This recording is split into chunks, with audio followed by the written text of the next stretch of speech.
Gentleman the project, because आपके साथ तो ये बड़ा हम सुनते भी रहते हैं, पता भी है कि ड्रामा होता है उसको फिल्म बना देते हैं। सोच आती है कि ये कहानी है या ड्रामे की, नहीं इसको फिल्म बना लेते हैं। और बहुत बार ऐसा भी हुआ कि फिल्म की कहानी को आपने ड्रामा बना लिया। So when it came to gentleman, ये ड्रामा ही था? इसका आइडिया इनिशिएट कैसे हुआ? वो जो देखिए, पहला मैं अगर जेंटलमैन मैंने पहले पढ़ लिया होता और ये मेरे पास होता, ये स्क्रिप्ट मेरा नहीं था। सना समीना के पास भी ये स्क्रिप्ट नहीं था, ये ग्रीन टीवी का स्क्रिप्ट था। ये ऑलरेडी उनके खलील साहब पास ने था, लिख खलील दिया? साहब ने लिख के उनको दे दिया हुआ था। ओके। तो आपने नहीं लिखवाया था जैसे? मैंने नहीं, जैसे हाँ हमने नहीं लिखवाया। तो अगर ये मेरे पास होता तो मैं इसका जो जो पूरा जो कैरेक्टर का आर्क है या जो जिस तरह की कहानी है, मैं इसको फिल्म बनाता। ये सुपर हिट फिल्म होती। इसीलिए ये सवाल पूछा था मैंने। लेकिन जब मैंने स्क्रिप्ट पढ़ लिया, आई मीन स्क्रिप्ट पूरा पढ़ लिया, तो जो कुछ उसके अंदर है, जैसे जैसा सीन है, वो फिल्म में नहीं आ सकता। क्योंकि जब आप स्क्रिप्ट, तो आइडिया सुन के मैं अंदर ये करता ना कि मैं फिल्म बनाता। लेकिन अगर मैंने ये पढ़ लिया जब स्क्रिप्ट, तो स्क्रिप्ट जब ये पूरा लिखा गया हुआ होता और मेरे पास आता, तो मैं फिर उसको सीरियल ही बनाता। क्योंकि ऐसा ऐसा इसके अंदर सीन्स है जो आगे आगे आप देखेंगे तो ज़ाहिर है फिल्म के अंदर 2.5 घंटे की फिल्म है वो पूरा। तो कहानी के आइडिया से फिल्म बनाते, हाँ, लेकिन जब आइडिया से। स्क्रिप्ट आ गया तो आपने सीरियल। सो यमुना, आपके पास मोटिवेशन की बात हाँ। आपकी जो थी वो क्या थी?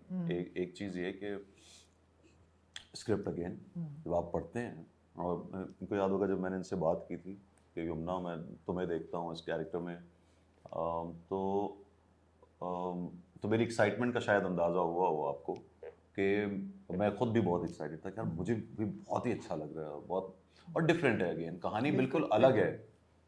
तो मोटिवेशन ये है कि हमने आज नहीं करेंगे तो आगे आ, देखिए हर 5 साल बाद काम चेंज होता है। कि आप देखते हैं जिस तरह के ड्रामे बन रहे होते हैं, फिर ज़रा 7-8 साल गुजरते हैं तो एक ड्रामे की शक्ल भी चेंज होती है, कुछ कैरेक्टर्स भी चेंज होते हैं। जो एक सास बहू बहुत चल रहा था, अब प्रोग्रेसिव औरत भी दिखाना शुरू कर दी आप लोगों ने। फिर आहिस्ता आहिस्ता हर सीरियल में कहीं ना कहीं औरत ज़रा सी स्ट्रांग भी दिखाते हैं, वरना दिखाते ही थे कि बंदा विलेन है और बहुत मजलूम है। मतलब 10 साल तो फुल इसके ऊपर पीटा है हमने ना ड्रामे को।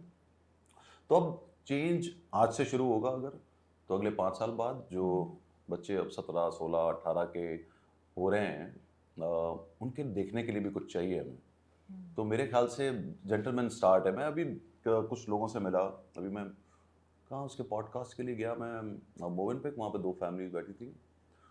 उन्होंने बोला भाई हम तो ठीक है, हमने तुम्हें बहुत देख लिया, अब ये मुन्ना को, जरनाब को, ये बच्चे मेरे हैं, दो ये देख रहे हैं ड्रामा। Oh nice. तो मैंने कहा ओके, अभी फ्यूचर सेट है।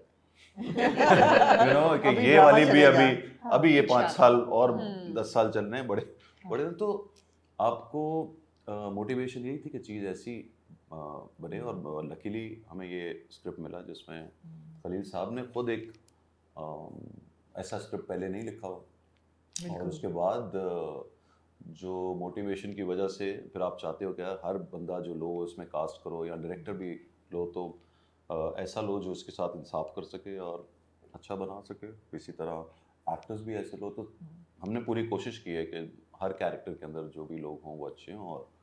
और इसकी मिसाल आपके सामने है, इसकी सूरत में जाहिद की सूरत में, अदनान सिद्दीकी की सूरत में, और अहमद, सुहाय सबकी सूरत में। तो यही सवाल यमुना के लिए भी है, बिकॉज यमुना इस वक्त ग्रेट टाइम फॉर यू, माशाल्लाह से। मुबारक हो आपकी फिल्म कैन पे। अरे मुबारक हो, मुबारक हो। जी जी जी। आपने कोई मिठाई नहीं खिलाई? नहीं, मैं बिस्किट मैं केक खिलाऊंगा। हाँ, केक तो है। केक काट film has won awards at Cannes, और उससे पहले तेरे बिन की जितनी फेम थी, ग्रेट टाइम फॉर यू।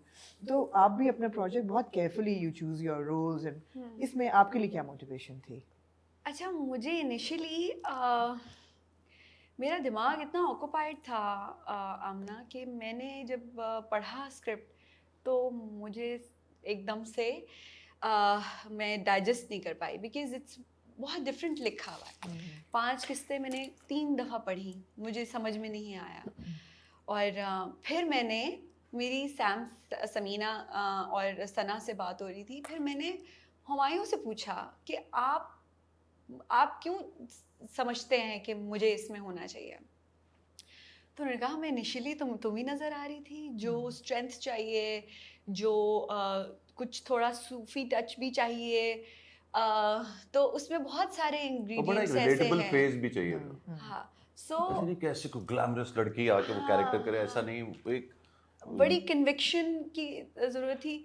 तो और मेरी बहुत खुशनसीबी है कि मैंने नेक्स्ट लेवल प्रोडक्शन के साथ खलील साहब, हुमायूं एंड हाइसम हुसैन के साथ काम किया, और मैंने इसमें अपनी 1% एफर्ट नहीं लगाई। आप लोग जो मुझे स्क्रीन पे देख रहे हैं, मुझे बनाया गया, सजाया गया, मेरे बाल से लेके आँख से लेके क्या रंग मैं पहनूंगी, वो सना ने और हाइसम ने सारे अप्रूव किए। मेरे क्या बाल होगा, क्या मेकअप होगा। हाइसम मुझे ऐसा लगता है मुझे कभी भी किसी डायरेक्टर ने इतना प्यारा नहीं दिखाया। मुझे अपने आप को स्क्रीन पे देख के अच्छा लग रहा है क्योंकि ज़्यादातर लोग मुझे मिलते हुए कहते हैं आप ऑफ स्क्रीन देखने में ज़्यादा अच्छी हैं। तो मैंने कहा हाँ यार, वो थोड़ी बहुत एक्टिंग पे चलती हूँ मैं स्क्रीन पे। तो ये सब चीज़ें थी, तो मुझे ना इसमें टीम की पावर दिखी है इस प्रोजेक्ट में। अदरवाइज मैं बहुत वो करती थी कि हाँ यमुना तुम कैरेक्टर बना लेना और ये कर लेना ना। तो इससे भी बड़ा फ़र्क पड़ता है। डिफरेंट लोगों के साथ जब आप काम करते हैं तो आप अपना एक डिफरेंट अपना आप एक्सप्लोर करते हैं। सो मैंने अच्छा, टीम की जो हम बात कर रहे हैं हुमायूं, ये मेरी आपसे वैसे भी कॉन्वर्सेशन चलती रहती है कि, और आप पे ये बात आती, बहुत बार लोग सवाल भी उठाते हैं कि यार आप एक सेट टीम के साथ ही हमेशा काम करते हैं। नदीम के साथ ही आपकी ज़्यादातर पिछली जो कोलैबोरेशंस हैं वो हुई हैं। ये थॉट कि इस बार आपने कहा कि okay you know I want to get हाइसम एज द डायरेक्टर, इसकी क्या वजह थी और कैसे ये डिसीजन हुआ? देखो, एक तो डिसीजन मेरा अपना ही काम करना, दूसरी प्रोडक्शन में, चाहे वो मेरे घर की प्रोडक्शन थी, मैंने कभी नेक्स्ट लेवल के साथ काम नहीं किया था।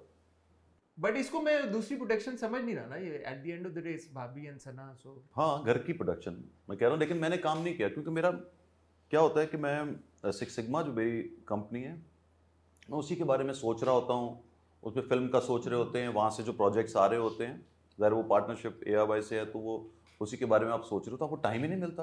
आप क्या सोचेंगे? अगर कहीं से वो क्राउन मिल गया था तो उसके लिए मैं चला गया था, और बाकी जो आपको यहाँ से जो ऑफर्स आती हैं वो आती भी नहीं। लोगों को पता है कि ये काम ही नहीं करता बाहर, और कुछ आ भी जाते तो कहीं सरसरी तौर पे ऑफ। क्या मैं समझना चाह रहा हूँ कि आप वाकई में नहीं करना चाहते क्योंकि आप कर ही रहे हैं ग्रीन के साथ, और ये जो एक हाँ मैंने किया, कर लिया ये स्क्रिप्ट की वजह से, ठीक है। अदरवाइज अब जैसे फर्ज करें कि अभी मुझसे कोई पूछे कि अगले 2 साल आप क्या वापस किसी और चैनल के लिए या किसी बाहर के लिए काम करेंगे, मेरे पास टाइम ही नहीं है इन 2 साल 3 साल। अच्छा, वो टाइम क्या नहीं है कि मेरी 2 फिल्म्स हैं, जो भी 1 सीरियल या 2 सीरियल भी होंगे या जो भी होगा, वो चारों प्रोजेक्ट्स लाइनअप है। अच्छा, वो क्यों है? मैं 4 साल से काम नहीं कर रहा था, 4 साल से मैंने कोई स्क्रिप्ट किया भी नहीं था, मेरा दिल भी कर रहा था कुछ करने को, और मंटो के स्क्रिप्ट्स पूरे नहीं हो रहे थे। फिल्म के अंदर वो जो आज रंगे शुरू कर रहे थे, उसमें ज़रा स्क्रिप्ट में और डिले हुआ, वो रह गई। दूसरी और फिल्म जो हैं वो आगे पीछे हो गई, जो भी रीज़न हो उनका, XYZ जो भी रीज़न था, बाहर मुल्क में शूट वूट करना था तो उसके मौसम का मसला, तो ये मसला। तो मेरे पास ये टाइम जो पिछले 6-8 महीने जो गुजरे हैं या साल हो गया हमें काम करते हुए, तो वो टाइम था मेरे पास। तो मैंने कहा कुछ तो करूँ, बुढ़ा ना हो जाऊँ। बहुत होने वाला है अगला 15 20 साल। अरे